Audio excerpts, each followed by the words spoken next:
Alana crosses the gleaming lobby holding the hands of the three boys when Marcus, astonished, recognizes in them the exact reflection of his own eyes. The billionaire feels the world collapse a second before she reveals the unthinkable. But before we dive into the full story, let me know where you're watching from and what time it is. Now, subscribe to the channel, and let's get started. Manhattan, 2008. The city's skyscrapers pierced the clouds like modern monuments to ambition and power. Among them, Lenox Tower stood proud and gleaming, its upper floors offering panoramic views that made the entire city look like a playground for the privileged. In her pristine lab at Stanford University, Alana Rivera adjusted her safety goggles, completely absorbed in the circuitry before her. At 26, with her black hair pulled back in a practical ponytail and her sharp mind focused on the task at hand, she didn't hear the door open. "Impressive work, Ms. Rivera," came a confident male voice. Alana looked up, startled. Before her stood Marcus Lennox, the 35-year-old CEO of Lennox Technologies, whose company was sponsoring the trainee program she'd been selected for. Tall, with striking gray-blue eyes and the casual confidence that came with being worth hundreds of millions, he extended his hand. "Your professors tell me you're the most promising engineering graduate they've seen in a decade." His smile cracked through her professional demeanor, warming something inside her that had been dormant during years of relentless study. 6 months later, the majestic nave of St. Patrick's Cathedral echoed with solemn organ music as Alana walked down the aisle. On one side sat her parents, her mother in a carefully saved dress, her father in his only suit, along with a handful of relatives who had scraped together enough money to travel from Puerto Rico. On the other side, Manhattan's business elite filled the pews, their designer clothes and subtle jewelry catching the light from stained glass windows. "You may kiss the bride," the priest announced, and Marcus pulled her close, the cool metal of his platinum wedding band pressing against her cheek. The whirlwind romance had culminated in this moment, from laboratory introduction to cathedral wedding in 8 dizzying months. As they exited beneath an arch of roses, Alana felt as though she'd been transported from one world to another, leaving behind the struggling daughter of immigrants from the Bronx and emerging as Mrs. Lennox, wife of a technology magnate. "Welcome home, Mrs. Lennox," Marcus said when they entered the penthouse at Lenox Tower. Floor-to-ceiling windows revealed Central Park spread below them like an emerald carpet. The following months brought adjustments Alana hadn't anticipated. Her attempts to add personal touches to the sterile modernity of the penthouse were met with subtle resistance. "Don't you think these are a bit ethnic for the living room?" Marcus commented, examining the hand-painted Puerto Rican pottery she'd unpacked. "Perhaps they'd be better in the guest bathroom." She swallowed her disappointment and placed them where he suggested, telling herself it was a small compromise. At social events, Marcus displayed her like a rare acquisition. "Stanford Engineering, summa cum laude," he would announce to business associates, his hand possessively at the small of her back. "My brilliant wife." Alana smiled through these introductions, though she noticed he rarely mentioned her ongoing research or her professional ambitions. She was beginning to feel like an ornament in his collection rather than a partner in life. On a frigid December morning, Alana sat on the edge of their marble bathroom's oversized tub, staring at the pregnancy test in her trembling hands. 2 pink lines. Unmistakable. Tears of joy streamed down her face as she placed a protective hand over her still flat stomach.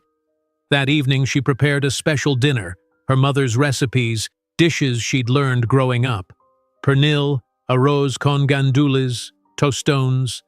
The aromas filled the penthouse with memories of her childhood home. "What's the occasion?" Marcus asked, loosening his tie as he surveyed the elaborate spread. "I have something to tell you," Alana said, her heart hammering against her ribs. She slid the positive test across the table toward him. Marcus's expression transformed, the warmth in his eyes cooling to ice. He pushed his plate away without taking a bite. "This wasn't in the plans," he said coldly. Lennox is about to go public. A CEO with a pregnant 26-year-old wife doesn't project the image of stability I need for investors. The words hit Alana like physical blows. She struggled to comprehend the sudden shift, the callousness in his voice. "But I thought you'd be happy," she managed, her voice small. "Happy? About derailing everything I've built? This is not the right time, Alana."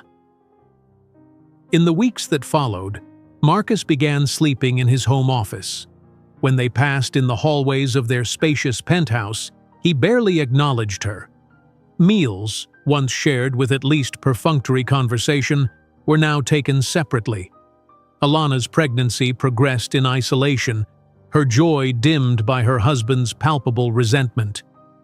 "The doctor confirmed it today," she told his back as he prepared to leave for work one morning. "I'm having triplets." Marcus froze, then turned slowly, his expression unreadable. "Be in my office at 7 tonight," was all he said before the elevator doors closed between them. Rain lashed against the panoramic windows of Marcus's private office atop Lennox Tower that evening. The city lights blurred through the streaking raindrops, creating an impressionist painting of urban power. Alana sat across from Marcus, her hands protectively cradling her slightly swollen belly. "A pregnant wife will destroy everything I've built on Wall Street, Alana," Marcus declared, sliding divorce papers across the marble desk between them. "You're an investment that's no longer worth it." The words sliced through her, sharper than any physical pain she'd ever experienced. "No one will hire a pregnant engineer with no experience," he continued, his voice clinically detached. "You'll go back to the Bronx where you came from because without me, you're nothing but a Stanford scholarship girl with dreams too big for reality." With brutal efficiency, he reached across the desk and yanked the diamond ring from her trembling finger. "You have 48 hours to leave. The settlement is generous. $100,000. Sign and disappear." Alana stared at him, paralyzed by shock and betrayal. "These babies are your children," she finally whispered. Marcus's lips curved into a cynical smile. "Prove it. My lawyers will ensure you never get close to a DNA test. If you try to expose me, I'll destroy any chance you have of a career." 48 hours later, Alana stood in the rain outside Lennox Tower, a small suitcase in hand. Using her meager savings, she managed to rent a tiny room in Brooklyn, a far cry from the luxury she'd briefly known. After paying the first month's rent, she had exactly $780 left to her name. Job interviews became exercises in humiliation. Her growing belly drew concerned glances from recruiters who politely suggested she return after maternity leave. Desperation mounting, she accepted a position as a night server at a diner where she could sit between orders and began tutoring mathematics on weekends. In her 6th month of pregnancy, during a particularly busy shift, the room began to spin. Alana clutched the counter, trying to steady herself, but darkness engulfed her. She awoke in a hospital bed, a concerned female doctor checking her vitals. "I'm Dr. Chen," the woman said gently. "You're severely dehydrated and showing signs of exhaustion. This isn't sustainable for you or the babies." "I have to work," Alana insisted, attempting to sit up. "I can't afford not to." Dr. Chen placed a restraining hand on her shoulder. "There's an organization that helps women in vulnerable situations. They can provide support." "I'm not a charity case," Alana protested, the last shreds of her pride flaring. "No woman is," Dr. Chen replied firmly, "but everyone needs a support network." On the night before her due date, Alana sat alone in her rented room. Rain, like on that fateful night in Marcus's office, tapped against the single window that never quite closed properly. For the final time, she allowed herself to cry for the life she'd lost, for the man who had discarded her so easily. Wiping away her tears, she turned to the advanced calculus textbook she'd been studying in the early morning hours. She placed her hand on her enormous belly, feeling the movements of the 3 lives within, and made a solemn vow. "I will build an empire greater than his. And when you finish college, I'll show him that abandoning us was the biggest mistake of his life." On August 15, 2009, at St. Luke's Hospital, Alana gave birth to 3 healthy babies, Sophia, Daniel, and Alexander. As she held them for the first time, their tiny hands grasping her fingers with surprising strength, she mentally formulated the equation for the rest of her life, transforming each of Marcus's cruel words into fuel for her success. 15 years later, as she would take the stage to announce the acquisition that would make her company the most valuable in the sector, she would still perfectly remember the sound of rain that night when Marcus believed he had destroyed her future. The $780 felt impossibly light in Alana's hands as she counted the bills for the 3rd time. Outside the grimy window of her Brooklyn room, rain slashed sideways, a bitter reminder of that night in Marcus's office just weeks ago. After paying the first month's rent, $920 for 12 square meters of desperation, this was all that remained between her and complete destitution. She placed one hand on her growing belly, feeling the subtle movements of the triplets within. "We'll figure this out," she whispered, though her voice lacked conviction. The room itself was a stark reminder of how far she had fallen. A sagging twin bed occupied most of the space, its mattress thin enough that she could feel every spring beneath the worn sheet. A small desk with a wobbly leg stood under the window that never quite closed properly, allowing a perpetual draft to circulate. The shared bathroom was down the hall, a luxury the landlord had called it since some rooms had no access to private facilities at all. Alana hung her few remaining clothes in the narrow closet. The professional wardrobe she had once possessed either sold or left behind in her hasty departure from Lenox Tower. What remained were practical items: 2 pairs of maternity jeans, 4 loose shirts that could stretch to accommodate her expanding waistline, a second-hand winter coat purchased from a thrift store. That night she lay awake listening to the sounds of Brooklyn, sirens wailing, neighbors arguing, music throbbing through thin walls. So different from the hushed, climate-controlled silence of the penthouse, where the city's chaos existed as merely a distant visual spectacle behind soundproof glass. The following morning, Alana sat across from a hiring manager at TechCore Solutions, one of the smaller technology firms in Manhattan. Her resume, Stanford engineering, summa cum laude, impressive research projects, had gotten her the interview. Her pregnant body was quickly ending it.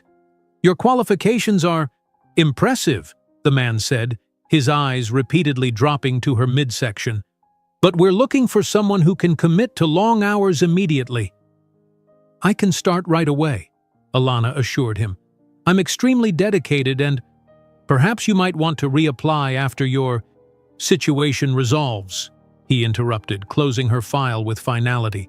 "Best of luck with everything." This scene repeated itself with depressing regularity. At Quantum Dynamics, the interviewer was a woman who at least had the decency to look genuinely apologetic. "We can't legally say this, but a startup environment isn't conducive to new motherhood. Maybe try the public sector. Better family leave policies." At Next Gen Systems, the interviewer didn't even try to hide his dismissal. "We need engineers who won't be distracted by personal obligations." By her 5th rejection, Alana realized that her Stanford degree and academic honors meant nothing when accompanied by her visibly pregnant state. The prestigious career she had worked toward since childhood seemed to evaporate before her eyes.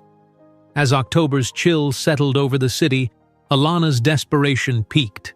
Her savings dwindled to $342. Swallowing the last remnants of her pride, she applied for a night shift at Moonbite Diner, 6 blocks from her room. "Ever waited tables before?" asked the manager, a heavy-set woman named Gloria. "No, but I learned quickly," Alana replied, trying to stand straight despite the growing weight of the triplets straining her back. Gloria's eyes narrowed, taking in Alana's condition. "How far along?" 4 months, Alana lied, knowing that admitting to her actual 5.5 months might cost her this opportunity too. "Night shifts easier on the feet, fewer customers, Gloria said with unexpected kindness. "You can sit between orders, $7 an hour plus tips, cash at the end of each shift." The first night at Moonbite was a blur of coffee pots, laminated menus, and diner slang Alana struggled to decipher. Her ankles swelled painfully in the required non-slip shoes. By 3 in the morning, she fought tears as she refilled salt shakers, her back screaming in protest. "First night's always the worst," Gloria said, sliding a plate of eggs and toast across the counter to her. "Eat something, on the house." In addition to the diner job, Alana began advertising as a mathematics tutor on community bulletin boards. Her first client was a sullen high school sophomore named Jason, whose mother paid $25 per hour for Alana to demystify calculus. "If you're so smart, why are you working like this?" Jason asked bluntly during their third session, eyeing her pregnant belly. Alana paused, the question hitting harder than she expected. "Because intelligence doesn't make you immune to life's complications," she finally answered. "Now let's get back to these integrals." The rhythm of survival took shape. Night shifts at Moonbite from 10 to 6, sleep until noon, tutoring sessions in the afternoons, then a few precious hours to study before returning to the diner. Weekends brought more tutoring. By November, she had 6 regular students. Between shifts, Alana continued applying for engineering positions, sending out resumes like desperate missives into the void. The rejections piled up, each one adding to the wall between her past and present selves. One frigid November night, while carrying a tray of dishes, Alana noticed a discarded copy of the Wall Street Journal. The headline caught her eye. "Lennox Technologies secures $200 million in pre-IPO funding." Below it, Marcus's photo, confident, immaculate in a bespoke suit, the very image of success. That evening she worked through her shift with mechanical precision, the newspaper headline burning in her mind. When she returned to her room, she sat at the wobbly desk and opened her advanced calculus textbook, not for tutoring, but for herself. If engineering jobs were closed to her now, she would ensure they couldn't remain so forever. By her 6th month, Alana's body began to rebel against her punishing schedule. The triplets grew rapidly, stretching her small frame to its limits. Her ankles swelled to twice their normal size. Varicose veins mapped blue highways across her legs. Sleep became elusive, broken by the baby's movements and the discomfort of her overheated, cramped room. On a particularly busy night at Moonbite, the dizziness came without warning. The diner tilted sideways, voices stretching into unintelligible echoes. Alana clutched at the counter, coffee pot slipping from her grasp and shattering on the linoleum floor. Then darkness. She awakened to bright lights and the antiseptic smell of hospital. A petite Asian woman in a white coat stood at her bedside reviewing a chart. "I'm Dr. Chen," she said, looking up. "You're severely dehydrated and showing signs of exhaustion. Your blood pressure is concerning." "I have to get back to work," Alana struggled to sit up. "I can't afford to lose this job." Dr. Chen gently pushed her back against the pillows. "You're carrying triplets while working on your feet all night and tutoring all day. Your body is telling you this isn't sustainable." Tears of frustration welled in Alana's eyes. "I don't have a choice." "There's an organization called New Beginnings," Dr. Chen said quietly. "They specifically help women in vulnerable situations, housing assistance, prenatal care, job placement after delivery." "I'm not a charity case," Alana protested, the words catching in her throat. "No woman is," Dr. Chen replied firmly. "But everyone needs a support network." She squeezed Alana's hand. "Let me make a call." The New Beginnings program provided Alana with prenatal vitamins, weekly checkups, and, most crucially, connected her with a network of other women facing difficult pregnancies. For the first time since Marcus's betrayal, she wasn't completely alone. Dr. Chen became a regular presence in Alana's life, often stopping by the diner during her breaks to check on her. "Medical professionals have to eat too," she would say with a wink, leaving generous tips that Alana suspected were more charity than gratuity. By her 8th month, Alana had to leave the diner job, her body simply unable to handle the physical demands. She increased her tutoring hours, but the income barely covered rent and utilities. Food became a calculated expense. Nutrition for the babies prioritized over quantity or variety for herself. On the night before her due date, Alana sat alone in her room. Rain, eerily similar to the night Marcus had discarded her, tapped against the window. She allowed herself one final indulgence in grief, tears flowing freely as she mourned not just the marriage and lifestyle she'd lost, but the naive young woman she'd been, the one who believed in fairy tale romances and meritocratic success. When the tears subsided, she turned to the advanced calculus textbook she'd been studying during sleepless nights. Her hand rested on her enormous belly, feeling the movements of the 3 lives within. In that moment, something crystallized within her, a determination harder and more precise than any emotion she'd felt before. "I will build an empire greater than his," she vowed to her unborn children. "And when you finish college, I'll show him that abandoning us was the biggest mistake of his life." On August 15, 2009, at St. Luke's Hospital, Alana gave birth to 3 healthy babies, Sophia, Daniel, and Alexander. As she held them for the first time, their tiny hands grasping her fingers with surprising strength, she mentally formulated the equation for the rest of her life, transforming each of Marcus's cruel words into fuel for her success. While Marcus Lennox received his Entrepreneur of the Year award, he had no idea that in a small apartment in Harlem, his ex-wife was formulating the algorithm that, in less than a decade, would render his own technology obsolete. August 15, 2009 would forever be etched in Alana's memory, not just as the day she became a mother, but as the day her life's equation was finalized. In the delivery room of St. Luke's Hospital, Dr. Chen coached her through 18 grueling hours of labor. "One more push, Alana," Dr. Chen urged, her calm voice anchoring Alana through waves of pain. "The first one is coming." Sophia arrived at 3:14 in the afternoon, her indignant cry filling the room. Daniel followed 7 minutes later, and Alexander completed the trio at 3:32. As the nurses cleaned and swaddled each baby, Dr. Chen snapped photos on Alana's phone. "You did it," she said, squeezing Alana's hand. "They're perfect." When the nurses placed all 3 infants in Alana's arms, the weight of responsibility nearly crushed her. 3 tiny humans, each with Marcus's unmistakable gray-blue eyes, now depended entirely on her. In that moment, exhausted and overwhelmed, she made her first maternal decision. These children would never know abandonment. 2 weeks later, Alana's tiny Brooklyn room had undergone a desperate transformation. 3 second-hand bassinets occupied most of the floor space, leaving barely enough room for her to shimmy between them to reach her bed. The wobbly desk now held bottles, formula, and a meticulous feeding schedule. Laundry, mostly tiny onesies and burp cloths, hung from makeshift lines strung across the ceiling. The exhaustion of those first months transcended anything Alana had experienced before. The triplets operated on different schedules, ensuring that just as one settled, another demanded attention. Sleep came in 20-minute increments, snatched between feedings and diaper changes.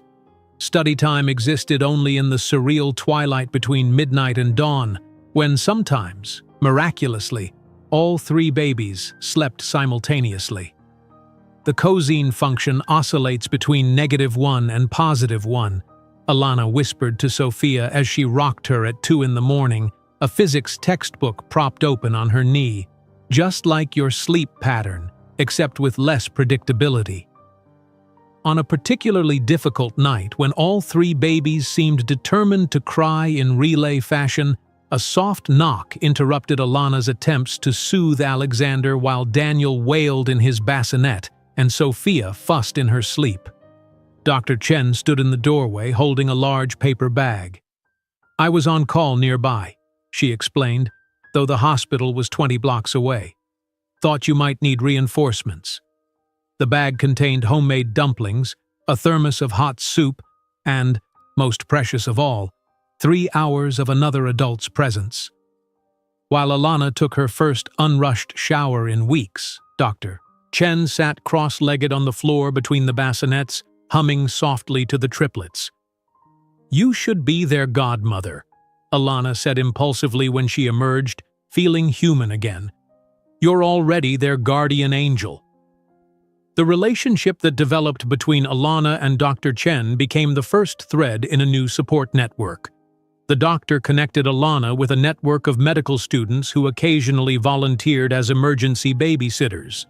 She brought outgrown baby clothes from her nieces and nephews, and sometimes simply sat with Alana, talking about medicine and science while the babies slept.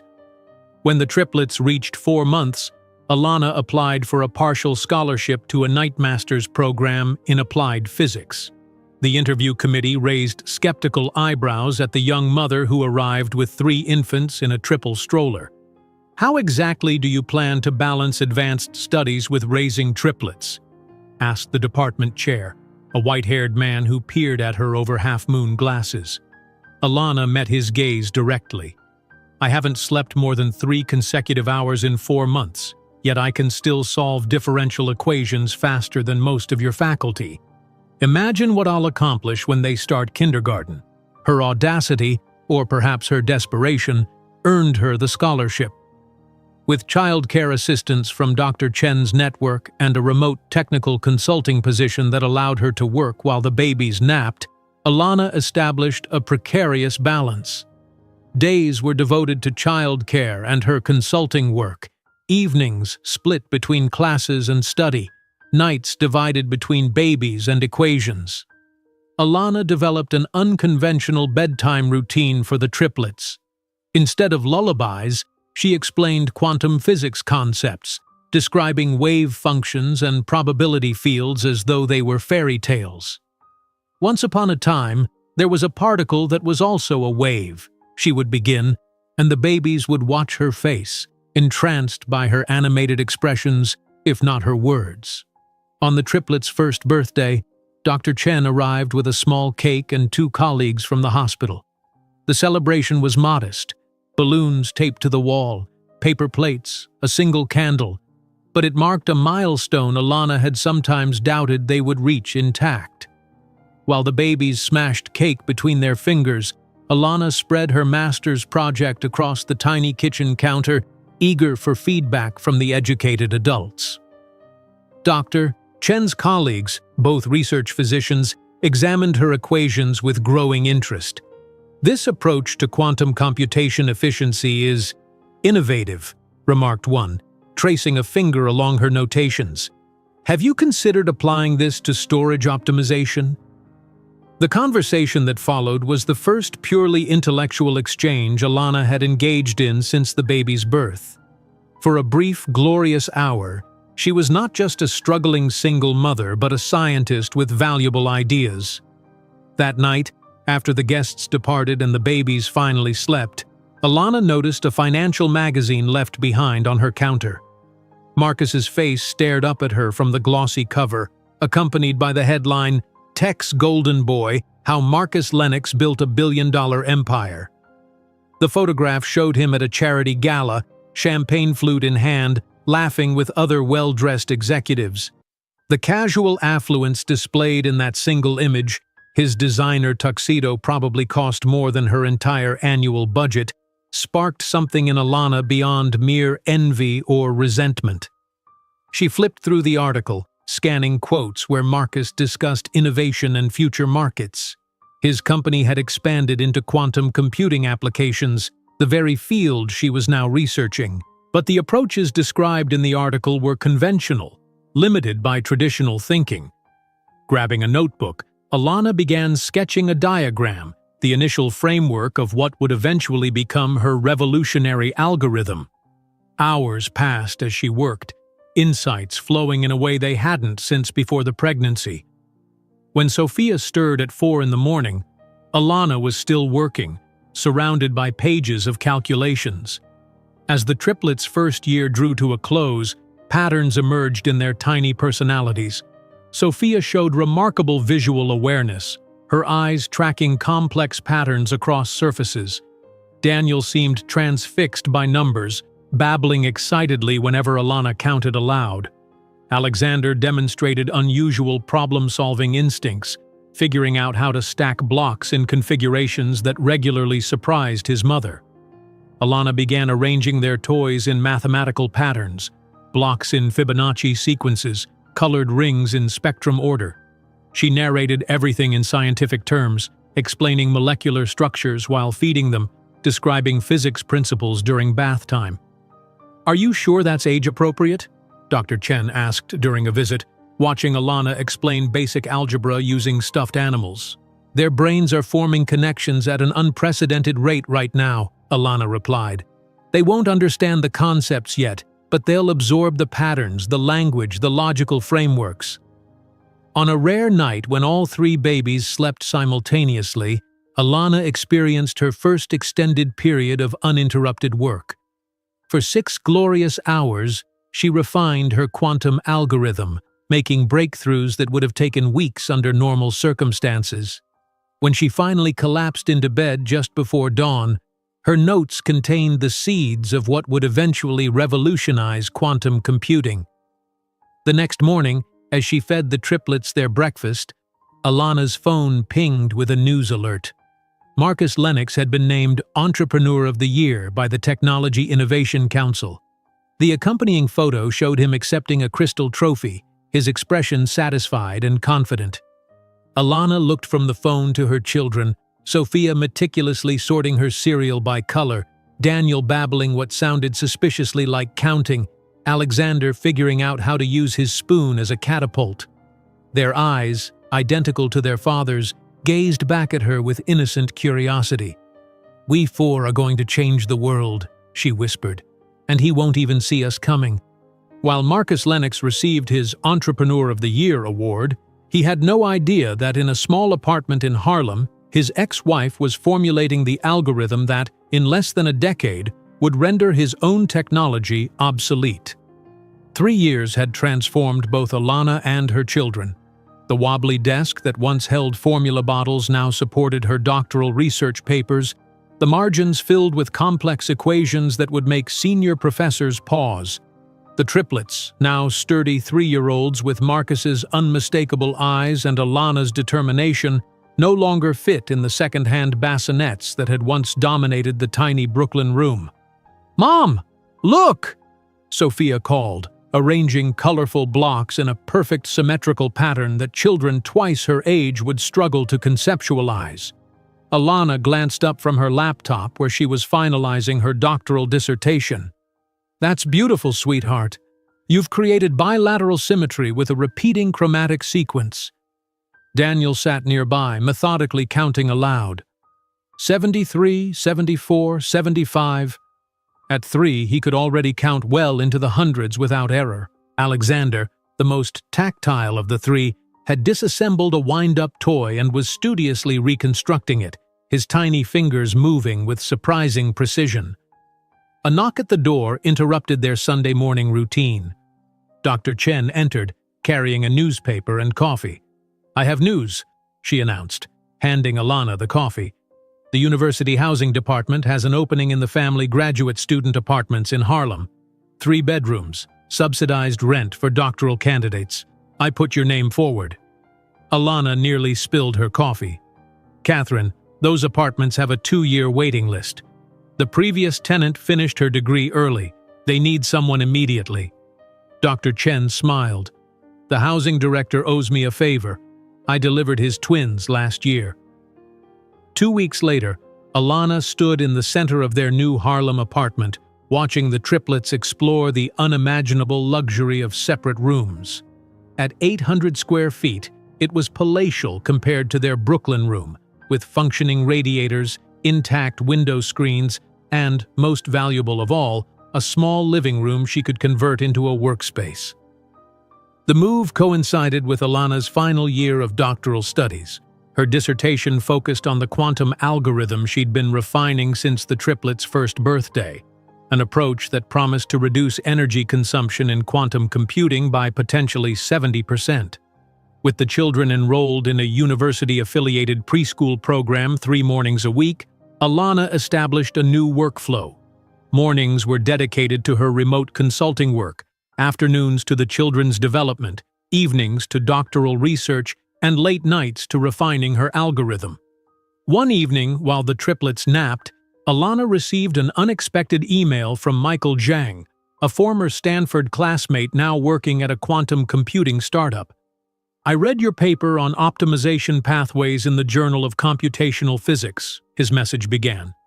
"Your approach could solve several roadblocks we're facing. Any interest in consulting? Or better yet, joining our team?"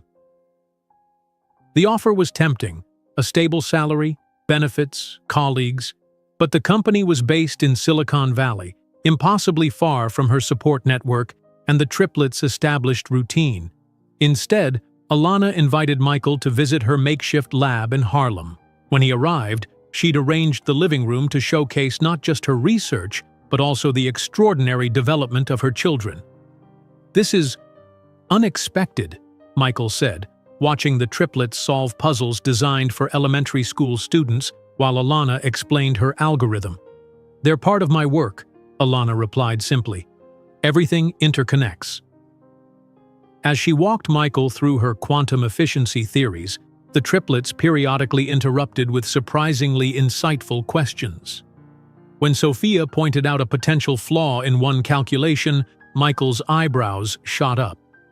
"Did she just," he began, "identify a decimal error in the third variable?" "Yes," Alana confirmed. "They absorb everything." By the end of the visit, Michael was visibly impressed, not just by Alana's research, but by the entire ecosystem she'd created. "You know," he said as he prepared to leave, "my former roommate Priya Agarwal is looking for a new research direction. She has savings she might invest in the right project." 3 days later, Priya arrived at Alana's apartment. A brilliant engineer with a sharp business mind, she had recently left a prestigious position at Oracle to pursue more innovative work. Where Michael had been impressed, Priya was astonished. "You've developed this entire theoretical framework while raising triplets alone?" she asked, examining Alana's notes. "This could revolutionize quantum efficiency if implemented correctly." The children, seeming to understand the importance of the conversation, demonstrated their extraordinary abilities without prompting. Daniel recited multiplication tables while building a tower. Sophia created complex visual algorithms with her drawing materials. Alexander disassembled and reassembled Priya's expensive watch while she was distracted by Alana's equations. "Sorry about that," Alana said, noticing Alexander's project too late. Priya examined the watch, now running more smoothly than before. "Did he just tune the movement?" "He likes fixing things," Alana explained with a shrug. "Last week it was the refrigerator." By the end of the meeting, a partnership was forming. Priya called Michael, and together they proposed investing their combined savings, $70,000, into developing Alana's algorithm into a marketable technology. "You've always been the most brilliant of us," Michael said earnestly. "If anyone can revolutionize this field, it's you." As her doctoral defense approached, the triplets underwent cognitive assessment at the university's Child Development Center. Researchers were stunned by their results. "We rarely see one child with these scores," the lead psychologist told Alana, "much less 3 simultaneously. They function as a unit, each complementing the other's abilities." The assessment confirmed what Alana had observed. Sophia excelled in pattern recognition and visual processing. Daniel demonstrated extraordinary numerical aptitude. Alexander showed exceptional spatial reasoning and mechanical intuition. Together, they formed a remarkable cognitive system. The day of Alana's doctoral defense arrived with unexpected challenges. Her arranged childcare fell through, forcing her to bring the triplets to the university. They sat in the back row of the presentation room, unusually quiet, as if understanding the importance of the moment. Her dissertation committee, 3 senior professors known for their rigorous questioning, pushed hard against her theories. "This efficiency level is purely theoretical," argued the quantum physics chair. No existing system could maintain stability with these parameters. Current systems, no, Alana conceded. But the architecture I'm proposing fundamentally reconfigures how quantum states are maintained. For 2 hours, she defended her work with unwavering confidence, even as the triplets began to fidget. When the committee finally announced her successful completion, the children broke into spontaneous applause, causing surprised laughter among the professors. That evening, celebrating with pizza in their apartment, Alana received an email that made her laugh aloud. The Lennox Technologies recruitment team, clearly unaware of who she was, offered her a position in their quantum research division. Dr. Price, the email began, using her maiden name which she'd readopted professionally. Your doctoral work has come to our attention. We believe your approach to quantum efficiency could complement our existing research. The irony was almost too perfect. Marcus's company wanted to hire the woman he had discarded as worthless. Alana drafted a polite rejection, then paused before sending it. A different path forward suddenly crystallized in her mind. Not rejection, but competition. The following week, she met with Michael and Priya to propose a bolder plan than mere research collaboration. We should form our own company, she declared. Take my algorithm directly to market. With what capital? Priya asked practically. I'm meeting with Atlantic Federal tomorrow, Alana replied. I'm requesting a $50,000 small business loan. The bank meeting went exactly as expected. Initial skepticism followed by patronizing explanations of business realities. A single mother with no business experience and no collateral is a high-risk investment, the loan officer explained, barely glancing at her business plan. Alana leaned forward. My algorithm will reduce quantum processing energy costs by 70%. The risk isn't lending to me, it's allowing a competitor to develop this technology first. After 3 tense meetings and endless documentation, Atlantic Federal approved the loan. Combined with Michael and Priya's investment, Alana now had capital to establish what she had been dreaming of for years, her own company. The name came to her while watching the triplets sleep. Helios, the sun god who drove light across the sky each day, would represent both the energy efficiency of her algorithm and the 3 brilliant children who illuminated her life. In the small living room of their Harlem apartment, now officially designated as Helios Quantum's first office, Alana signed the incorporation papers. Michael would lead software development, Priya would handle business operations, and Alana would serve as CEO and chief researcher. The first formal meeting with potential investors took place in this makeshift office. The triplets, dressed in matching blue outfits, sat at 3 small desks Alana had positioned beside her own, drawing advanced mathematical patterns while the adults spoke. When one investor asked about the children's presence, Alana responded without hesitation. They're Helios's future innovation team. Their unique cognitive abilities have already contributed to our core technology. As the meeting concluded successfully, Alana stood at the window, gazing across the Harlem rooftops toward Midtown, mentally mapping the location of Lennox Tower. Someday, she promised herself, Helios would occupy a skyscraper of its own, taller, more innovative, more visionary than Marcus's building. On her new business card was printed, Dr. Alana Price, CEO. And as she tucked it into her wallet, she couldn't imagine that in just 7 years, that same card would open doors that Marcus Lennox couldn't walk through. The new business cards with Dr. Alana Price, CEO, printed in elegant silver lettering, sat in a small box on her makeshift desk in the living room of the Harlem apartment. Alana ran her finger over the raised text, still unable to believe that Helios Quantum officially existed beyond her dreams and equations. The triplets, now having recently celebrated their 4th birthday, played quietly in the corner, already displaying the extraordinary focus that made other parents stare in confusion at playgrounds. For the first year, Helios existed primarily on paper and in the converted living room that served as its headquarters. Alana balanced motherhood with building a company from nothing, often working until 3 in the morning after tucking the children into bed. Michael and Priya had taken significant pay cuts to join her venture, their belief in her algorithm outweighing financial security. "Mom, I fixed your code," Sophia announced one morning, pointing to Alana's laptop screen where a complex quantum simulation had been running overnight. At 4 years old, Sophia had already developed an intuitive understanding of programming logic that left Michael speechless. "Let me see, sweetheart," Alana said, examining the changes. Somehow, Sophia had identified a recursion error that had been crashing the simulation. "How did you know to change this parameter?" Sophia shrugged. "It looked wrong. The pattern was broken." Across the room, Daniel was arranging numbered blocks in complex mathematical sequences, while Alexander methodically disassembled and reassembled a tablet computer that had stopped working the previous day. These quiet Sunday mornings were interrupted when Alana's phone rang. It was Dr. Chen, who had remained their steady support through the years. "The Watson School for Gifted Children called me," she said without preamble. "They have 3 openings for the fall semester. Full scholarships." "Catherine, that school has a waiting list of hundreds," Alana replied, watching her children with a mixture of pride and protectiveness.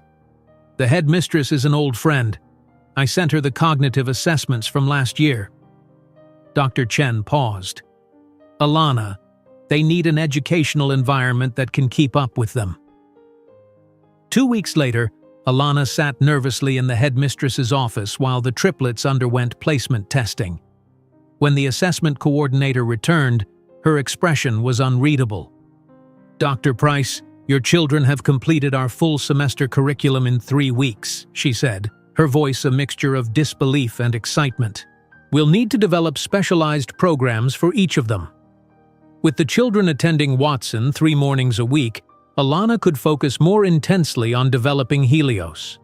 The first professional demonstration of her algorithm took place at the Northeast Technology Exposition, where Helios occupied a small booth tucked between industry giants.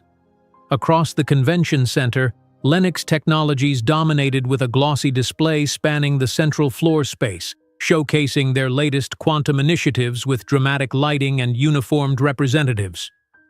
"Our booth looks like a science fair project compared to theirs," Michael muttered, adjusting their modest poster display. "But our algorithm works," Alana replied firmly, watching as their demonstration consistently showed a 43% reduction in energy consumption compared to standard quantum processing methods. By the end of the expo, a small but steady stream of serious industry professionals had taken notice of Helios's innovation. 3 university research departments requested trial implementations, and a healthcare data company expressed interest in potential applications. The triplets' development continued to accelerate alongside the company's growth.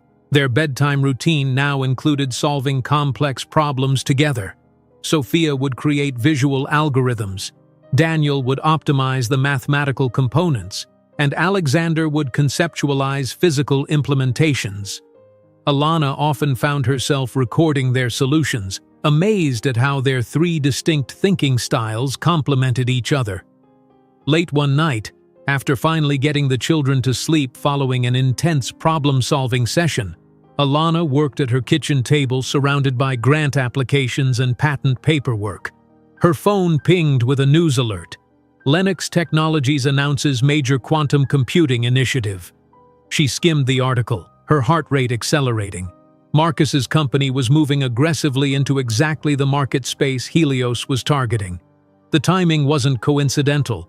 Somehow, news of her algorithm had reached him. The breakthrough came unexpectedly 6 months later. Richard Kensington, a venture capitalist known for his interest in quantum technologies, contacted Alana after reading her latest research paper. "I'll be direct, Dr. Price," he said during their initial meeting in his Manhattan office. "I'm offering $2 million for 30% equity in Helios Quantum." Alana didn't flinch. "That significantly undervalues our technology and potential market position." "$3 million is my final offer," Kensington countered, "for 30%. 15%, Alana replied calmly, "or I'll find another investor who truly understands the future of quantum computing." After 2 weeks of tense negotiations, they settled on $3 million for 15% equity. The investment allowed Helios to move from Alana's living room to a real office, one floor in a modest commercial building in Lower Manhattan. Though far from the gleaming glass towers of major tech companies, it represented a significant milestone. When the triplets first visited the new office, now 6 years old and startlingly articulate, they immediately began analyzing the space with their unique perspectives. "The server room needs better cooling circulation," Alexander declared, examining the ventilation system. "Your network configuration is inefficient," Sophia added, studying the newly installed computer systems. Daniel walked the perimeter of the office, counting steps and calculating dimensions. You could fit 14% more workstations with a more optimal layout. The small team of engineers Alana had hired watched in amazement as the children systematically identified improvements that seasoned professionals had overlooked. One evening, after the children had fallen asleep on the office couch during a late work session, Priya found Alana studying financial reports of Lennox Technologies. "You monitor them closely," Priya observed quietly. "Know your competition," Alana replied, not looking up from the spreadsheets detailing Lennox's recent projects and market positions. "Is that all they are? Competition?" Priya asked carefully. Alana finally looked up, her expression unreadable. "They're a case study in what happens when you prioritize image over innovation." As Helios grew, so did the triplets' contributions. Sophia, with her exceptional visual spatial intelligence, found a critical error in the programming team's code that had stalled development for weeks. "You forgot to close a parenthesis on line 342, she pointed out casually, leaning over a frustrated programmer's shoulder. Daniel solved complex optimization equations that the research team had been debating for months, suggesting an elegant mathematical solution that improved performance by 17%. "The variables need to be inverted here," he explained, drawing out his solution on a whiteboard that required a step stool for him to reach. Alexander, with his intuitive understanding of physical systems, redesigned the user interface to be more intuitive in ways no one had considered. "People think in 3 dimensions, but your controls only work in 2, he explained, sketching an alternative that made immediate sense to everyone who saw it.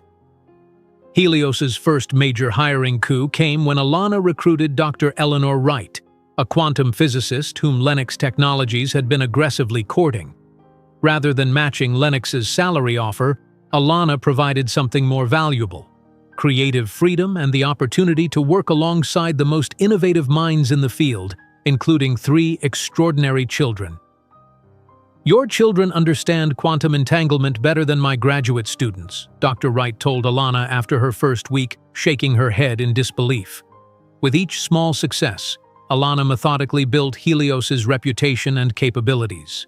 She carefully tracked Lennox Technologies' movements, anticipating their market strategies and positioning Helios to exploit gaps in their approach. In the children's bedroom that night, as she tucked them in after a long day at the office, Sophia asked the question Alana had been waiting for.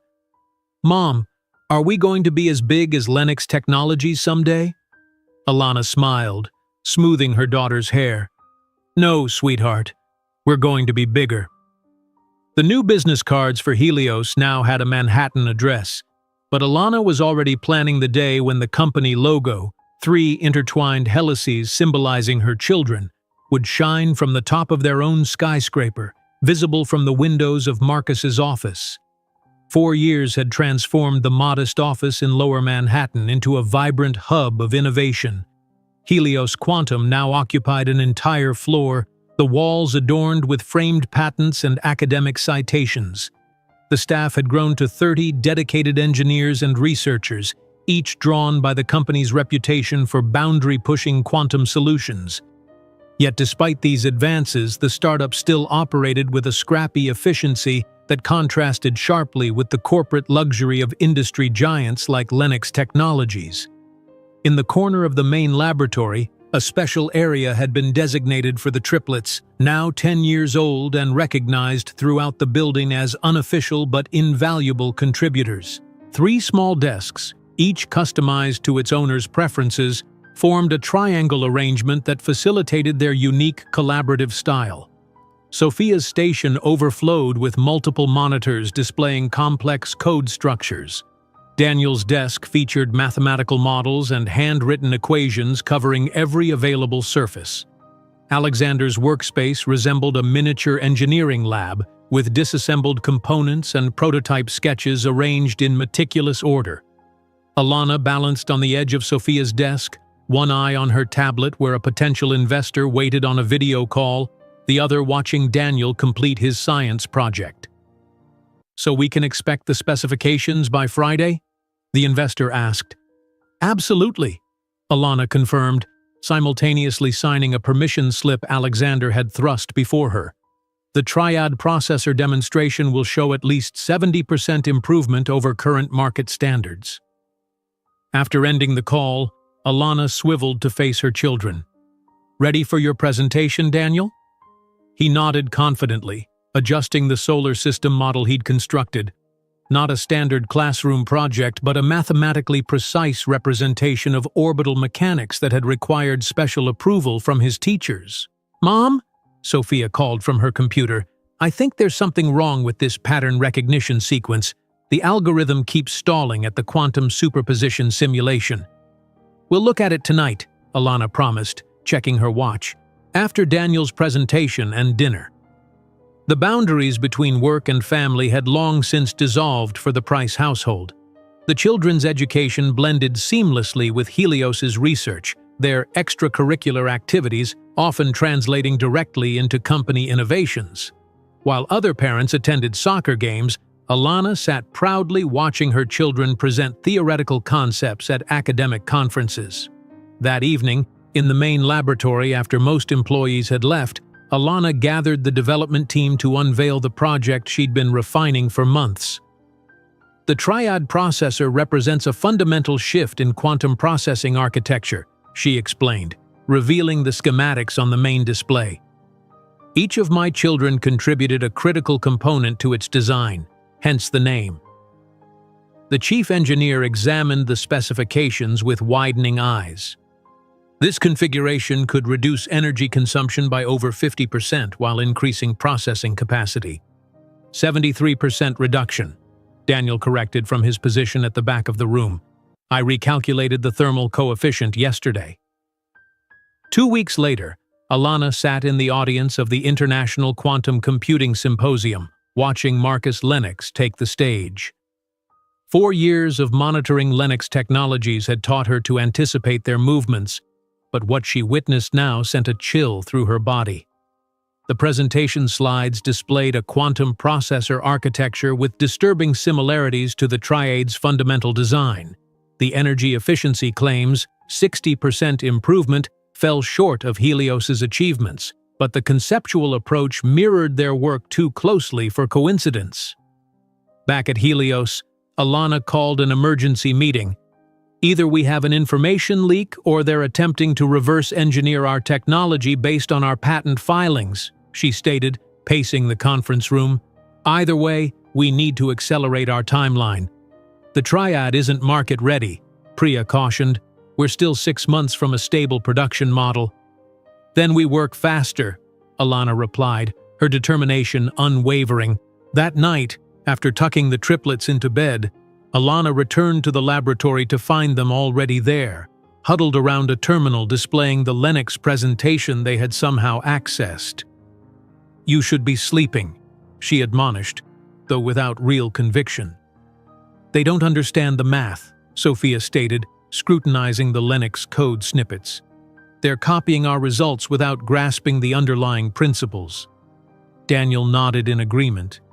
"Their efficiency claims are impossible with the architecture they're showing. They've miscalculated the quantum decoherence rates." Alexander, who had been silently examining the hardware schematics, looked up. "Their cooling system can't support the processing load they're claiming. It would fail within 3 minutes of operation at full capacity."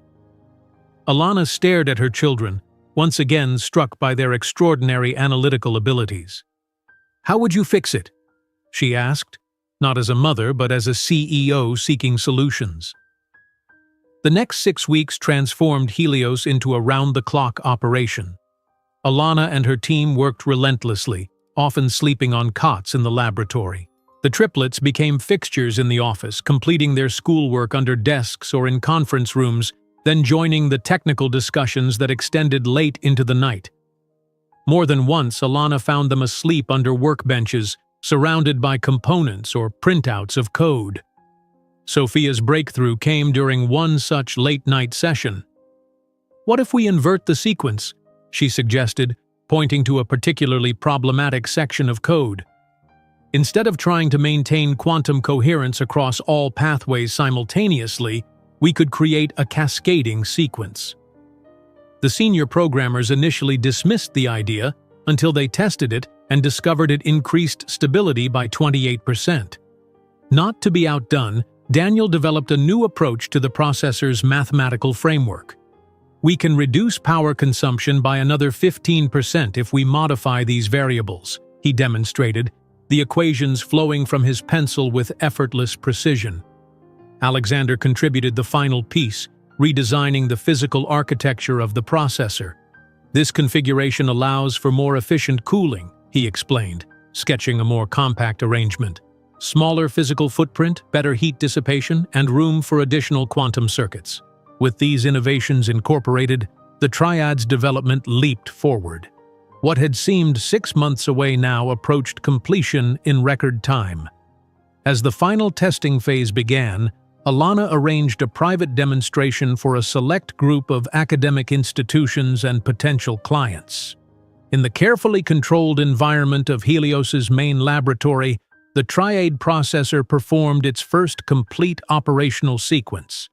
The monitoring screens displayed results that exceeded even their optimistic projections: 78% reduction in energy consumption while maintaining processing integrity. Spontaneous applause broke out among the observers. A representative from Northeastern University, who had been silently taking notes throughout the demonstration, approached Alana immediately afterward. "Dr. Price, this is revolutionary," he stated simply. "Our research department would like to be your first institutional client." "I was under the impression you had already committed to Linux Technologies for your quantum computing infrastructure," Alana replied carefully. The representative's expression turned apologetic. "We had, but the efficiency differential between the Triad and the Linux system is too significant to ignore. We'll be redirecting our investment." Later that evening, alone in her office, Alana received the official contract confirmation from Northeastern University, the first major client to explicitly choose Helios over Linux Technologies. The victory, though modest in financial terms, represented something far more significant: direct validation that her vision could outcompete Marcus's established power. She immediately called Dr. Chen, who had remained their steadfast supporter through the years. "We got the Northeastern contract," Alana announced, her voice vibrating with suppressed emotion. "Catherine, we're finally on the map." "I never doubted you would be," Dr. Chen replied warmly. "How are you celebrating?" The celebration was characteristically understated. Pizza on the floor of the empty conference room, the triplets sprawled around her discussing the next evolution of the Triad processor, even as they reached for another slice. "We should target medical research applications next," Sophia suggested, licking sauce from her fingers. "Pharmaceutical modeling would benefit most from our coherence improvements," Daniel agreed, already calculating potential efficiencies. Alexander nodded thoughtfully. "We'd need to modify the interface for researchers who aren't quantum specialists. I could design something more intuitive." Watching them, Alana felt a surge of pride mixed with fierce determination. In 4 short years, they had progressed from a living room operation to directly competing with and now beating Linux Technologies. And this was just the beginning. The news of Northeastern University's contract change reached Marcus Lennox's desk as a minor corporate inconvenience, but within 2 years, the name Helios Quantum would become the nightmare that woke him in the middle of the night. The name Helios Quantum would become the nightmare that woke Marcus Lennox in the middle of the night. But for now, it was simply a rising star in the quantum computing firmament. 12 years had passed since that rainy night when Marcus had callously discarded Alana and their unborn children. The triplets were now 12 years old, their extraordinary minds continuing to develop at a pace that astonished even the most seasoned educators and scientists. Helios Quantum had expanded dramatically in the 2 years since winning the Northeastern University contract. The company now occupied 10 floors of a sleek office building in Midtown Manhattan, employing over 300 people across research, development, and business operations. The Triad processor had been refined further, achieving an unprecedented 78% reduction in energy consumption for quantum computing operations, a breakthrough that had catapulted Helios from promising startup to industry leader. Alana stood at the window of her executive office on the top floor, watching the Manhattan skyline glitter in the evening light. At 40, she carried herself with the quiet confidence of someone who had built something remarkable from nothing. Gone were the days of second-hand clothes and desperate juggling of childcare and work. Dr. Alana Price now wore tailored suits, her dark hair cut in a sleek bob that framed features no longer strained by constant worry. Yet behind her composed exterior burned the same determination that had sustained her through those early years. "Dr. Price?" Her assistant's voice came through the intercom. "The Forbes photographer is ready for you and the children in the main laboratory." Alana found the triplets already in the lab, fascinated by the photographer's expensive equipment. Sophia was examining the digital settings on the camera, while Daniel calculated the optimal lighting angles. Alexander had somehow convinced the photographer's assistant to let him disassemble a tripod to improve its stability. "Children," Alana called with gentle authority, "perhaps we should let the professionals handle their equipment." The Forbes photo shoot had been arranged to accompany a cover story titled "The Quantum Queen of Manhattan." While Alana disliked the sensationalist headline, she recognized the strategic value of the publicity. As the photographer positioned them against the backdrop of the Helios quantum processors, she reflected on how far they had come.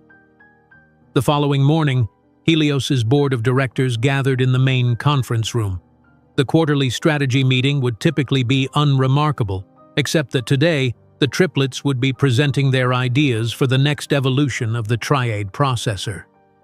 "Ladies and gentlemen," Alana began, addressing the assembled executives and investors, "today's presentation will be led by our junior consultants." The triplets walked in confidently, dressed in matching navy blazers over their school uniforms. At 12, they already carried themselves with remarkable poise, their identical gray-blue eyes scanning the room with analytical precision.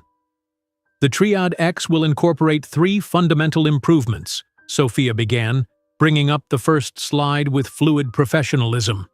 "First, a nested quantum coherence protocol that extends calculation stability by 37%. Daniel stepped forward. "Second, a mathematical framework that further reduces energy requirements by incorporating multidimensional optimization paths." Alexander concluded the opening. "And finally, a completely redesigned physical architecture that reduces thermal output while increasing processing density." The board members watched in amazement, some taking notes as the children methodically outlined innovations that seasoned quantum physicists would struggle to conceptualize. Richard Kensington, their first major investor, leaned toward Alana. "They're extraordinary," he whispered. "Are you sure they're only 12? "Quite sure," Alana replied with a small smile. "I was there." Later that afternoon, Sophia remained in the programming lab, focused intently on a security protocol she had been developing. At 12, she had already identified vulnerabilities in standard quantum encryption methods that industry experts considered years ahead of current thinking. "Mom," she called as Alana passed by, "I've isolated a pattern vulnerability in the competitor's security framework. Their encryption will collapse under sustained quantum attack." Alana examined the code on Sophia's screen. "Whose framework is this?" "Lennox Technologies," Sophia replied matter-of-factly, unaware of the significance. Their quantum security division published their approach in the latest Journal of Cryptography. Across the city at Watson School for Gifted Children, Daniel was accepting another gold medal for the National Mathematics Olympiad. As he stepped down from the podium, a well-dressed man approached him. "Remarkable performance," the man said, extending a business card. "Lennox Technologies is always looking for exceptional talent. We have a special program for gifted students." "Thank you," Daniel replied politely, taking the card, "but I already have professional commitments." The man looked surprised. "At your age?" "I'm the chief mathematical architect at Helios Quantum," Daniel stated without a hint of boasting. "My models form the foundation of our processing efficiency." Meanwhile, Alexander was in Helios's design lab, finalizing interfaces for the Triade X that would make quantum computing accessible to non-specialists, a critical step in expanding market reach beyond research institutions. "The standard interface paradigm assumes users understand quantum states," Alexander explained to the design team. "But what if we visualize computation paths as physical structures instead of abstract probabilities?" His approach revolutionized how users interacted with quantum systems, making the technology accessible to industries that had previously considered it too complex for practical application. That evening, Alana found herself divided between two commitments: a crucial video conference with potential investors from Japan and the triplets' school presentation on advanced physics. With characteristic ingenuity, she arranged for the conference to be conducted from her tablet while sitting in the school auditorium, muting herself during the children's presentations and contributing to the call during other students' turns. After the presentation, during dinner at their favorite Italian restaurant, Daniel broached the subject that Alana had been anticipating for years. "Mom," he began hesitantly, "why did our father never want to know us?" The restaurant's ambient noise faded as Alana carefully considered her response. Sophia and Alexander watched intently, equally invested in her answer.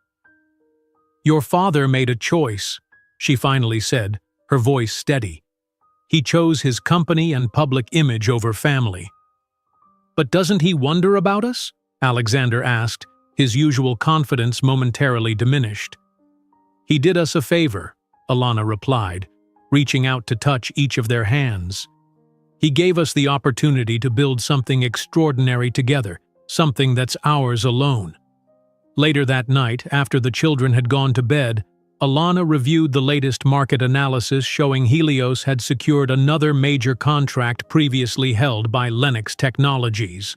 The report indicated that Lennox had lost significant market share for the third consecutive quarter, largely due to Helios's superior technology and more competitive pricing. Alana allowed herself a rare moment of vindictive satisfaction. Each contract won from Lennox was not just a business victory, but personal validation, proof that Marcus had been catastrophically wrong about her potential. Unknown to Alana, the triplets had begun their own investigation. In the privacy of their shared study, they examined public records and news articles about prominent technology executives. "It has to be him," Sophia whispered, pointing to a photo of Marcus Lennox accepting an industry award. "We have his exact eyes." "The timing matches too," Daniel added, reviewing Marcus's biography. He was married briefly in 2008 to an unnamed Stanford graduate.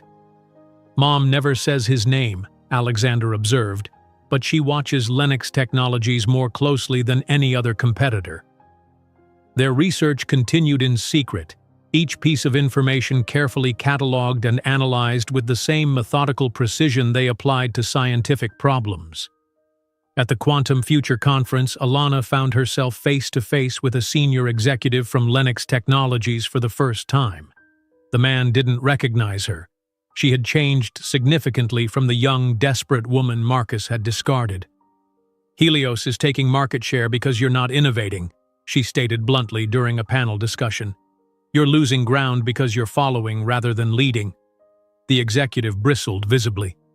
"Lennox Technologies has been a pioneer in quantum computing for over a decade."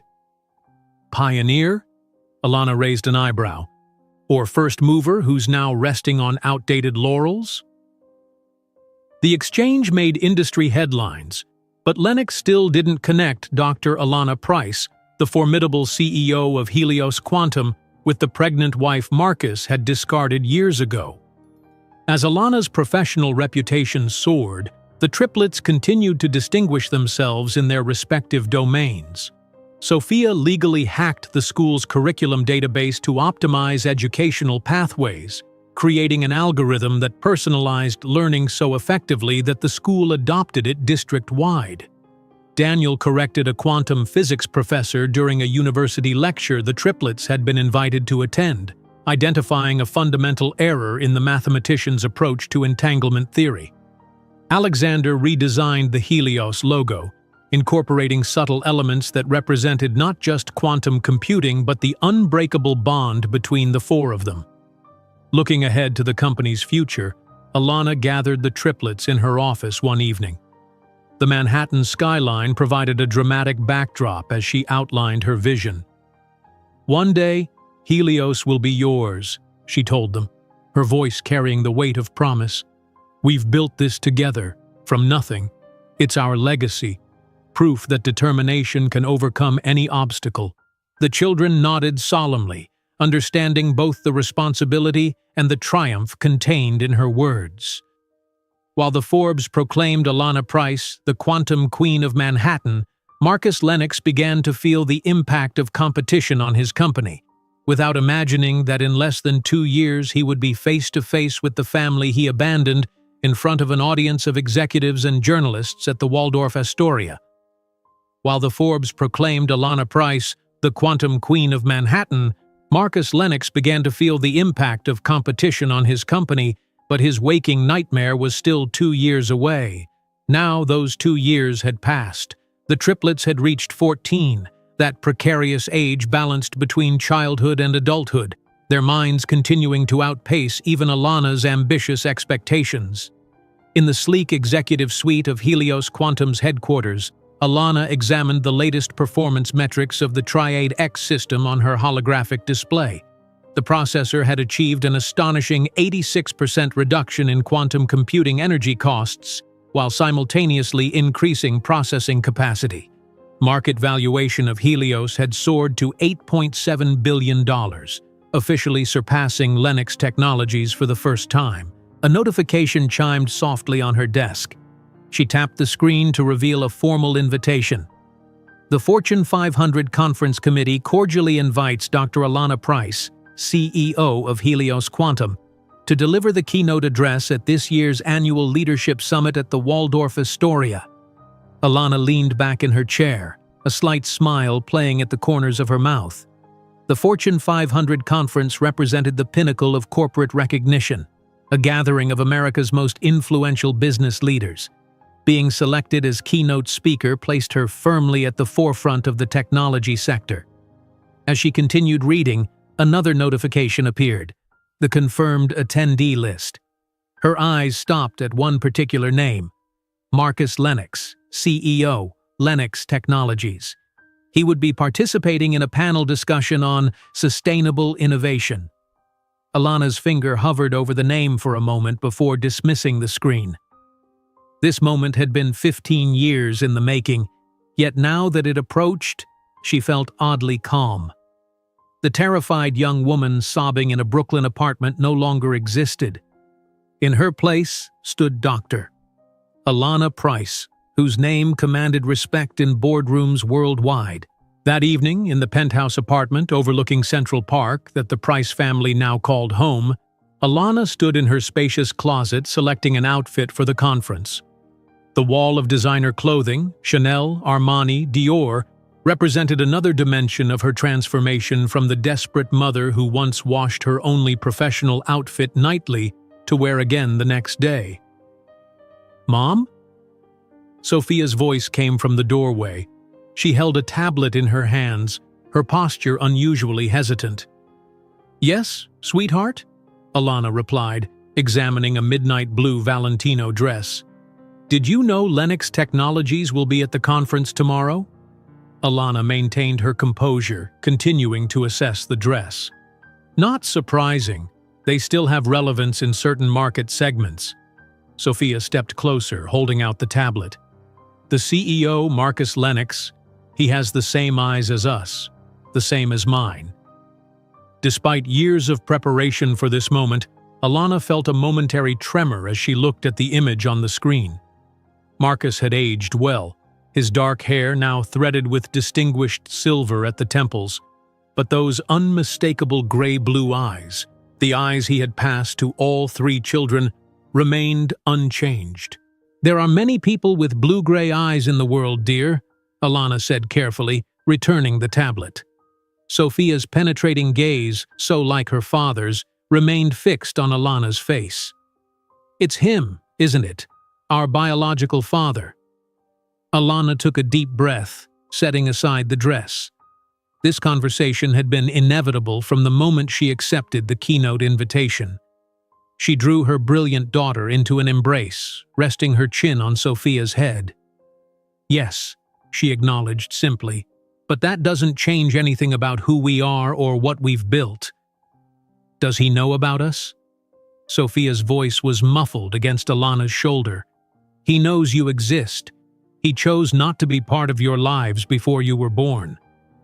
Sophia pulled back, her expression a complex mixture of emotions. "Does he know who we've become? What we've accomplished?" "Not specifically," Alana replied, "but he's about to find out." In the living room 30 minutes later, the Price family gathered in a circle. Daniel and Alexander had joined them, equally intent on this unprecedented family discussion.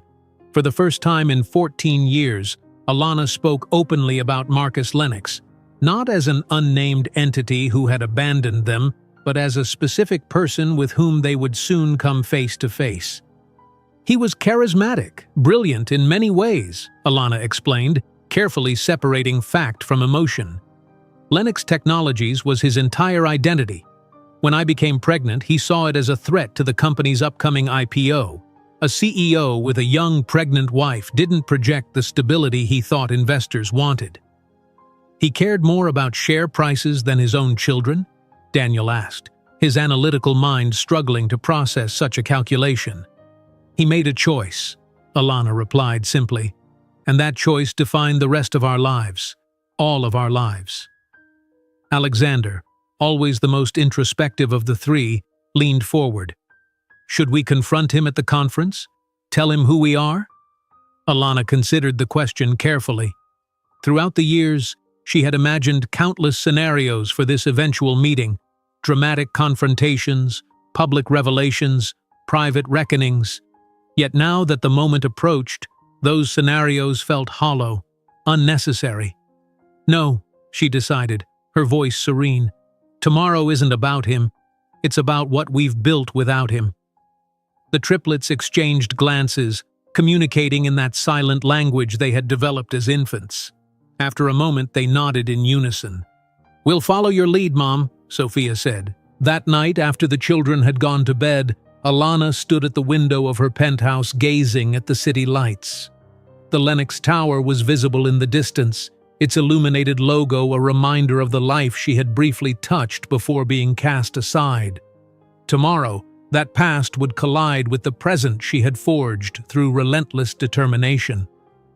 In their separate rooms, unknown to Alana, the triplets conducted their own research about Marcus Lennox. They exchanged messages, sharing discoveries about the man whose DNA they carried but whose life had never intersected with theirs. "His company lost the Samsung contract to us last quarter," Daniel noted in their group chat. "His new fiancée is only 8 years older than us," Sophia added, linking to a Society page photograph. "His innovation index has declined every year since 2018, Alexander contributed, attaching a market analysis graph. They were not preparing for an emotional confrontation but gathering data, approaching their biological father as they would any complex problem, with methodical analysis and cool detachment. Morning arrived with crystalline autumn clarity. Alana selected a tailored petrol blue Chanel suit that highlighted the confidence she had earned through years of determined struggle. The triplets dressed in coordinated formal wear, charcoal suits for the boys, a matching dress for Sophia, their unconscious elegance reflecting the privileged upbringing that Alana had fought to provide, despite overwhelming odds. In the private elevator descending to the waiting car, Sophia straightened Alexander's tie while Daniel checked market updates on his phone. Outwardly calm, but Alana could detect the subtle signs of tension in their postures, the slightly too deliberate casualness of their movements. "Remember," she said quietly as the elevator reached the lobby, "regardless of what happens today, we've already won. We built Helios together, the four of us. Nothing can diminish that achievement." The sleek company car glided through Manhattan traffic toward the Waldorf Astoria. Sophia fidgeted with her tablet, uncharacteristically nervous. Daniel stared out the window, his expression analytical as though calculating probabilities. Alexander remained silent, observing his siblings with quiet intensity. Alana maintained her composed exterior, though beneath it, 15 years of emotions churned. Not regret or bitterness, those had been transformed into productive energy long ago, but a complex mixture of vindication, anticipation, and, surprisingly, a touch of gratitude. Marcus's rejection had forced her to discover strengths she might never have known otherwise. As the car pulled up to the historic facade of the Waldorf Astoria, photographers captured images of the Price family arriving. None of them yet realized they were documenting a pivotal moment in a story 15 years in the making. While they ascended the grand staircase, Alana couldn't predict that before sunset, the empire Marcus had built would begin to crumble before his eyes, not through direct attack, but by the simple power of truth carried in the genes of 3 extraordinary teenagers. While they ascended the grand staircase of the Waldorf Astoria, the crystal chandeliers cast a golden glow over the arriving guests. The ballroom opened before them like a scene from another world, one that once seemed forever closed to Alana.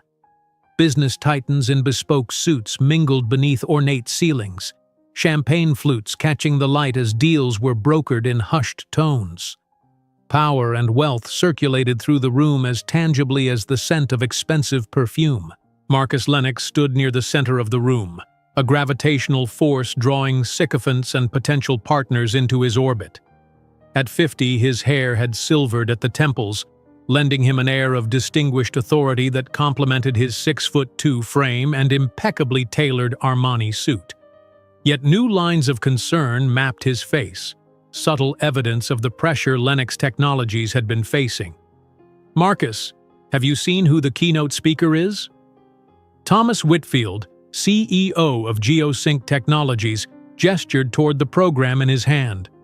With practiced nonchalance, Marcus glanced at the booklet, his expression unchanged until his eyes caught the name, Dr.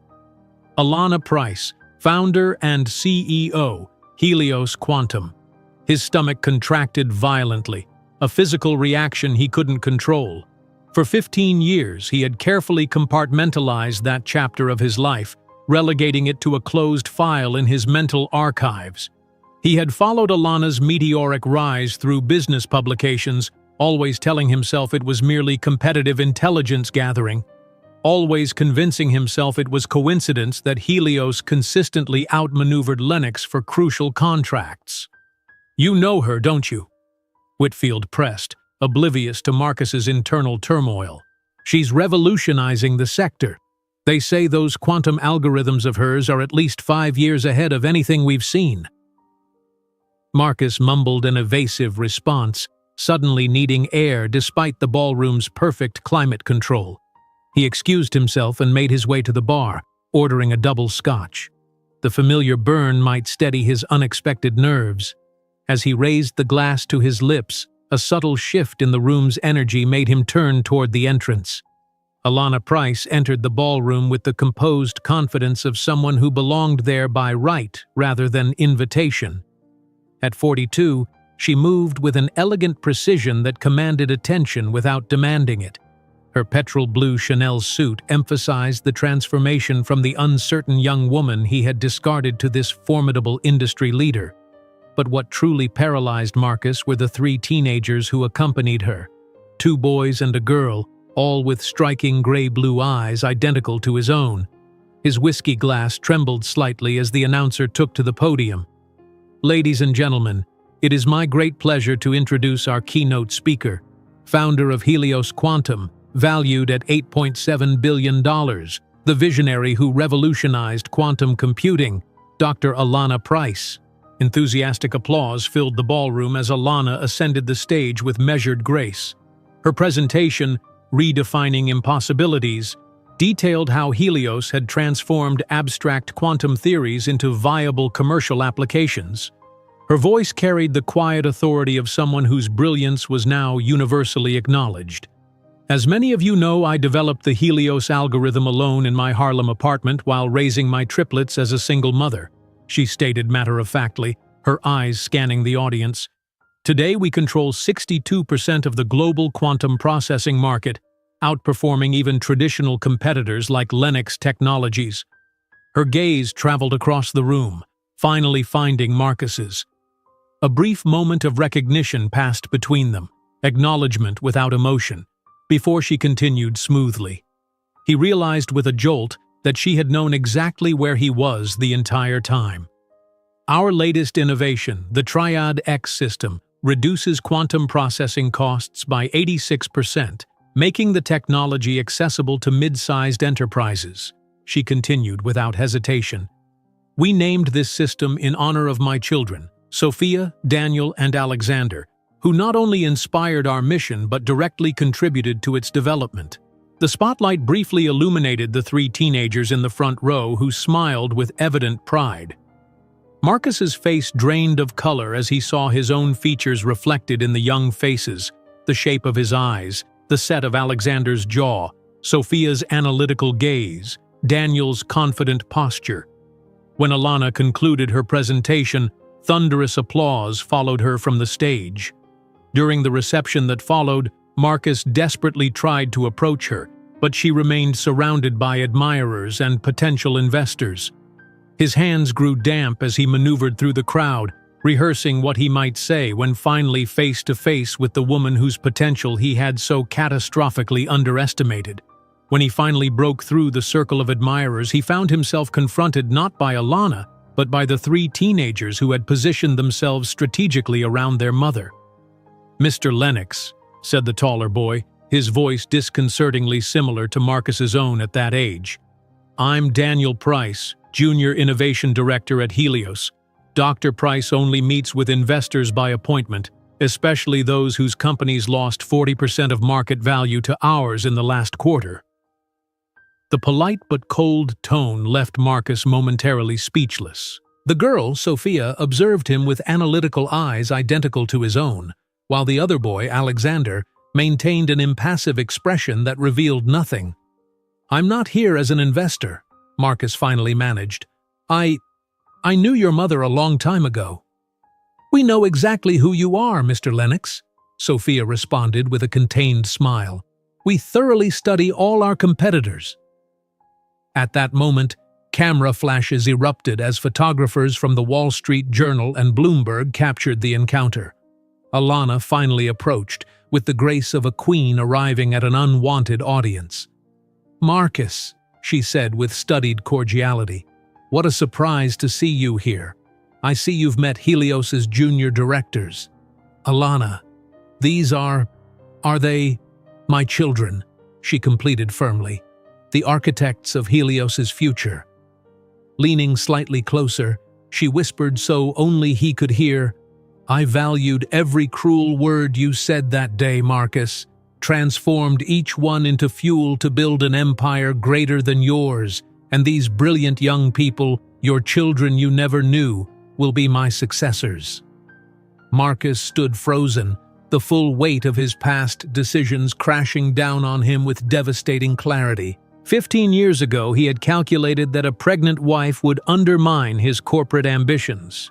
Now he faced the bitter reality that his abandoned children had become instrumental in outperforming the very empire he had prioritized over them. "Mom," Alexander spoke quietly, "the Japanese delegation is waiting to discuss the Tokyo expansion." Alana nodded, turning back to Marcus with professional detachment. If you'll excuse us, business calls. Perhaps we'll cross paths again during the conference. As they walked away, Marcus noticed how the crowd parted respectfully for them, not just for Alana, but for the three remarkable young people who moved with the confidence of those born to leadership. In that moment, he understood that he had lost something far more valuable than market share or corporate prestige. The public revelation came not as a dramatic accusation, but as something far more devastating. A special report in the Wall Street Journal the following morning detailing Dr. Alana Price's unlikely journey from rejection to quantum empire.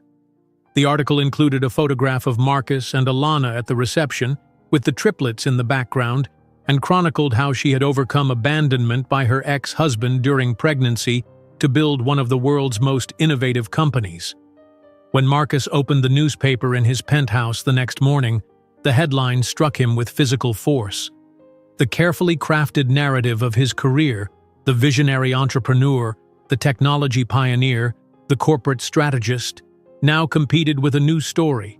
The man who had abandoned his pregnant wife and triplets, who had dismissed the woman who would outperform him in his own field. His phone began ringing incessantly as board members, investors, and reporters sought comments on the revelation. But Marcus could only stare at the photograph, at three young faces with his eyes looking back at him, representatives of a future he had willingly surrendered 15 years ago in exchange for quarterly earnings reports and IPO valuations.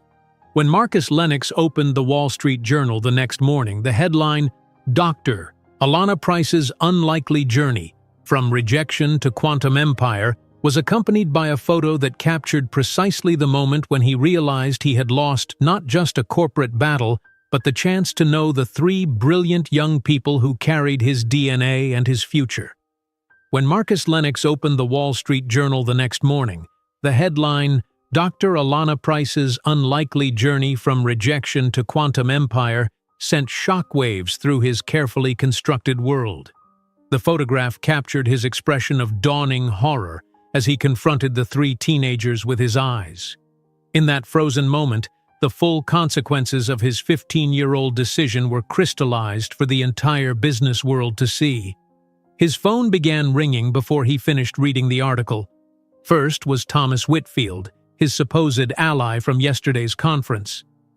Marcus, why didn't you tell me Dr. Price was your ex-wife? And those children? They're unmistakably yours. Before Marcus could formulate a response, the call waiting beeped. His board chair, then his PR director. His executive assistant reported that journalists had surrounded Lennox Tower, cameras trained on the entrance like predators awaiting wounded prey. In the executive boardroom 3 hours later, Marcus faced the gathered board members, their expressions ranging from concern to barely concealed contempt. The market opened down 17%, stated Harrison Wells, head of the compensation committee. This isn't just about personal scandal, Marcus. It's about judgment. You discarded the woman who would become your greatest competitor, along with 3 children who might have secured Lennox's future. It wasn't like that, Marcus protested, though the hollow feeling in his chest suggested otherwise. The divorce was mutual. We agreed. That's not what the court documents indicate, interrupted Eliza Chambers, tapping her tablet. Documents which, I might add, have been helpfully published in their entirety by the Times. Your threats to destroy her career if she pursued paternity testing make for particularly uncomfortable reading. Marcus stared at the polished mahogany table, seeing his distorted reflection in its surface. Like his public image, the glossy exterior now revealed something warped beneath. At his penthouse that evening, his fiancée, Vanessa Cole, 32, poised to become the 4th Mrs. Lennox, waited with packed luggage by the door. I can't be associated with this, she stated, twisting the 3-carat diamond from her finger. A man who would abandon his own children? My foundation works with disadvantaged mothers, Marcus. How could I possibly explain this? The door closed behind her with quiet finality. Marcus poured himself a scotch, hands trembling slightly as he realized his carefully constructed life was unraveling thread by thread. 3 days later, investigative journalists had constructed a timeline contrasting Alana's struggle with Marcus's ascent. Photos of his yacht parties juxtaposed against calculations of what a night server at a diner would earn while pregnant with triplets. Market analyses showed how Helios had systematically outperformed Lennox Technologies over the past 5 years, targeting their vulnerabilities with almost personal precision. In a desperate attempt at damage control, Marcus's PR team suggested a public reconciliation effort. After consulting with high-priced crisis managers, Marcus composed an open letter published in the New York Times. To Dr. Alana Price and Sophia, Daniel, and Alexander, it began. 15 years ago, I made the worst mistake of my life. Faced with impending fatherhood, I chose ambition over family, a decision that reflected fear rather than the man I aspired to be. I cannot reclaim the years lost, but I humbly request the opportunity to know the remarkable children I helped create. My fortune and legacy are meaningless without family to share them with. The letter continued with carefully crafted remorse, each sentence vetted by psychologists to strike the optimal balance between contrition and dignity. Marcus read it 7 times before approving publication, wondering if any part of it reflected his actual feelings he had suppressed for so long they had atrophied like unused muscles. The response came not from Alana, but from the triplets themselves, who published a joint statement 2 days later. We acknowledge Mr. Lennox's interest in our lives at this late stage. However, our identities were forged not by the absence of a father, but by the extraordinary presence of our mother. We do not seek financial recognition or emotional validation from someone who chose not to participate in our journey. As for legacy, we are occupied building our own. The statement, remarkable for its maturity and restraint, was signed simply Sophia, Daniel, and Alexander Price.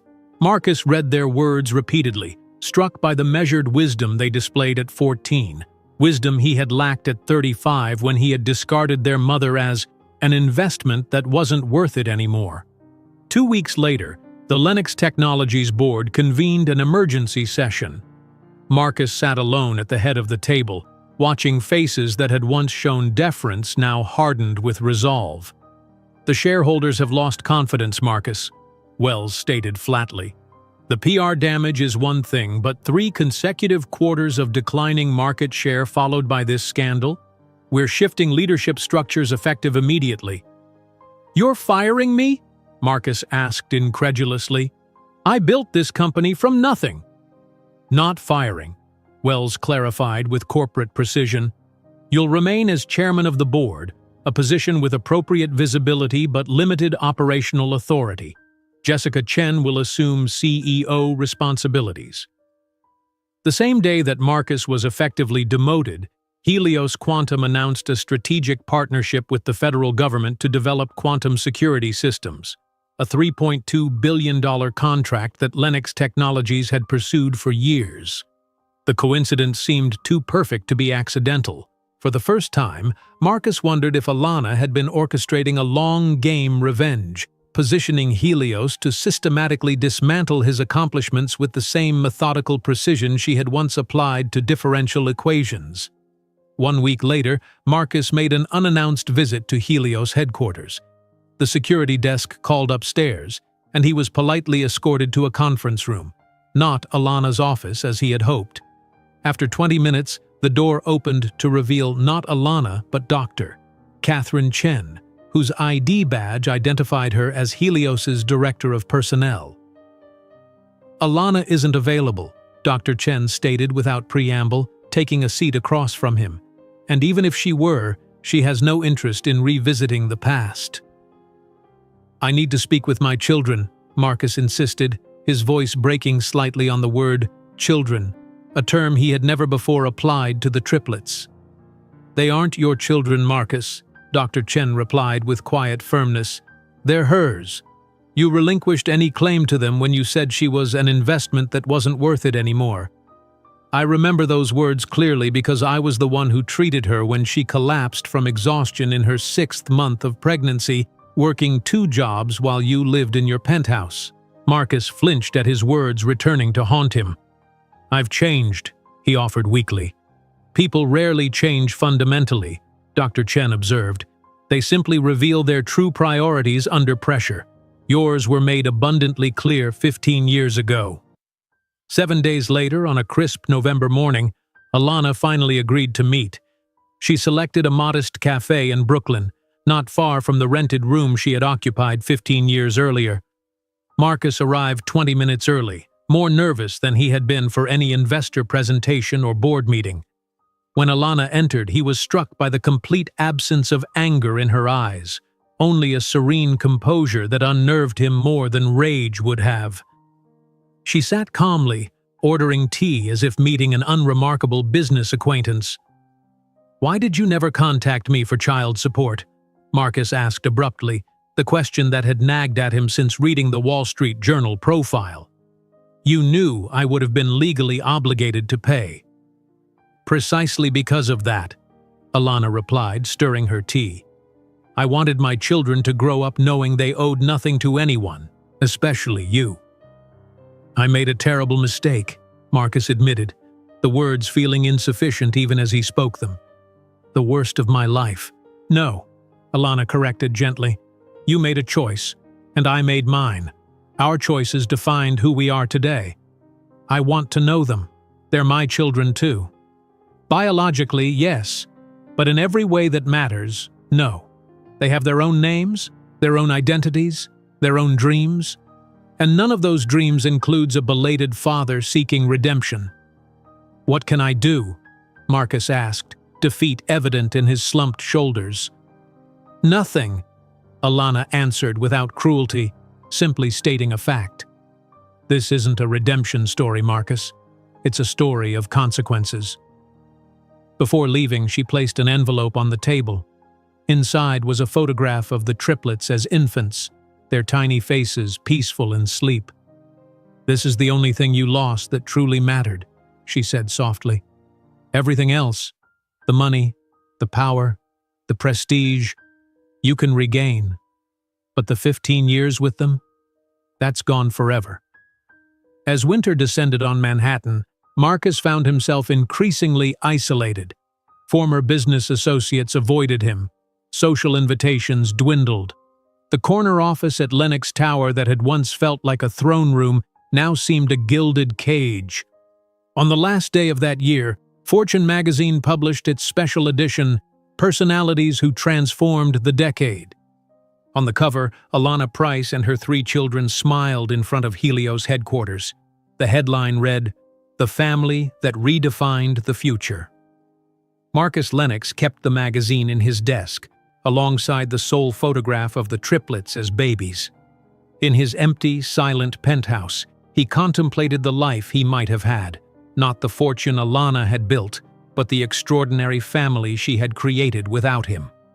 Meanwhile, on the rooftop of Helios, Alana toasted the new year with her children and her team. Looking at Manhattan's skyline, she no longer thought about Marcus or the past. Her empire hadn't been built on revenge, but on the promise made to 3 babies on a distant night in Brooklyn. The promise of a brilliant future that no one could take away from them. If you enjoyed today's video, I'm sure you'll love the next one. Don't waste time. Just click on the screen.